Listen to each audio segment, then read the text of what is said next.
I heard this reflection years ago from this woman who had heard this gospel and she was kind of reacting to it. She was writing something spiritually about it. And the way she put it in this very first person account, I am a Samaritan woman. Yes, the Lord has called me by name. The Lord knew all my sins and called me all the same. He knew my thirsts. He knew my searching. He gave me living water and set my soul free. Let us worship him in spirit and truth. Truly, Jesus is the Lord. I do proclaim, even though I was sitting and sinning, he called me by name and he loved me just the same. I turned my life around, and it's his mission I proclaim. Imagine now, this is the woman we know as the Samaritan woman at the well in John's Gospel. She was at the well at noontime. Generally speaking, most people went to the well first thing in the morning. It's a gathering spot for the people just outside the village. She went when the other people weren't there, because she was being shunned by the people of the village. They shunned her because of her prior marriages. In their eyes, she was invisible. She was not embraced. She was not welcome. If she died, no one would miss her. The well was a place where people gathered, and not just for water. It was where people met and talked and exchanged news among themselves. We have social media today, right? Think about this as social media 2,000 years ago. Instead of gathering by our phones, they gathered around the water. Well, it was a place where also, by custom, unmarried people would gather to, how shall I say it, meet other people who might be a potential spouse. I think that might sound a little strange. But think about this. In Genesis and Exodus, we have people who met that way. For example, Abraham's servant Eliezer was at the well, and he found a bride for Abraham's son Isaac. That bride was Rebekah. Jacob was at the well when he met Rachel.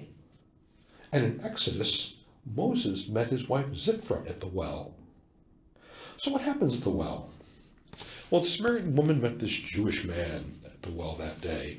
And they had this encounter which was unusual, because as you might have heard in the proclamation of the gospel, that Samaritans and Jews did not share much. That also goes back to an Old Testament story, and for trivia you can find that we can talk about it next week, so you won't surprise. The experience was that, let's say, that there was an enmity even between the people that was deep and abiding. Then also there was another social custom. Married women were not supposed to talk to men who were not their husbands or members of their families. So it was unusual in two ways that Jesus and this woman were talking. But in this encounter, it became very, very deep and very, very intimate. In this conversation, Jesus sees her and looks into her. To others, she's invisible. But Jesus sees her, and he sees now her need. He sees her brokenness. He looks beyond her faults. He does not dwell on her past. Jesus talks to her about thirst, and he talks about the waters of new life. And he tells her about a different life for her, a one where she can be at peace with God, at peace with her family, finding a new home in faith. He shares with her what it means to desire new life and to live a truth in her life. And here's where healing begins for this woman. Jesus sees her and encourages her to see what place truth and a new way of life today could mean for her to share in the promise of eternal life. And in John's Gospel, this is one of the first places where Jesus starts talking about eternal life. Jesus does not allow the ways of her neighbors to kind of pigeonhole her or to color who she is or to temper her soul. Jesus is not looking at her with eyes that see sin. His vision is not scarred by her sin. Just one look by Jesus is all that it takes for her to be healed. A look that a look that reminds us that Jesus sees us as people who are renewed by the promise of new life. This is, of course, from Jesus who will, as we will talk in a few weeks, he will be broken, he will bleed, he will die on the cross.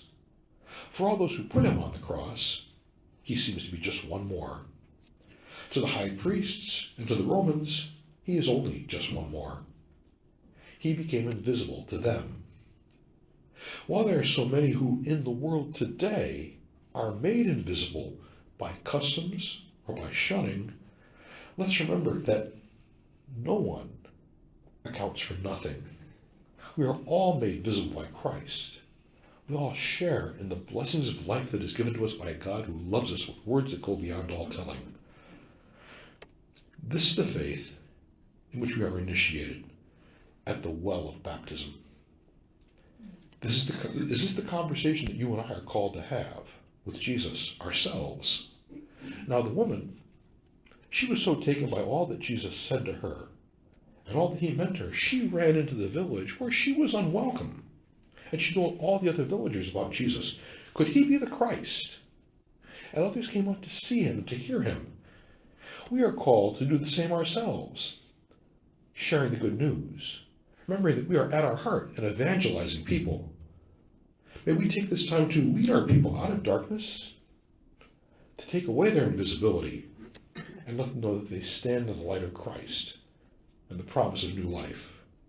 Hey folks, let's go and tell others